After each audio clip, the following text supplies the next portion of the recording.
O ayan, Chairman, nakita ninyo, kulang ng 2 guhit. Oh, Edna, ayan oh. Sa timbangan ng bayan, kulang ng 2 guhit. Kaya pagawa niyo ng timbangan niyo dahil marami nang nagrereklamo eh. Sige ho, Chairman. Ako na ho mismo magpapagawa nitong timbangan namin. Sige. Yan ho, Mrs.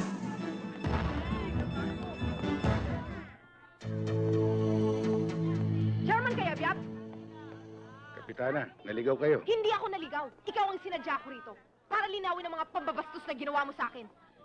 Ha? Anong pambabastos ang ginawa ko Bakit mo ipinagkakalat na nagkakandara pa ako ng pag-ibig sa'yo? Bakit? Sino ka? Ano ka? Akala mo siguro napakaganda mo lalaki para maloko ako sa'yo. Hoy, no way! Hindi ako yung tipong babaeng mababaliw sa'yo. Kapitana, nakatingin sa atin yung mga tao. Huwag tayo magskandalo rito. Ano skandalo? Wala akong pakialam. Akala ko ba we have a democracy? I can say whatever I want, wherever I please, kahit saan. May reklamo? Akala mo siguro hindi makakarating sa akin, ano?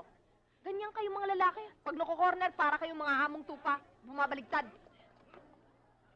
At ito, tandaan mo, kahit ikaw pinakamayamang lalaki, pinakagwapong lalaki at saksakan ng romantikong tao, wala ka pa rin pag-asa sa akin dahil hindi kita type.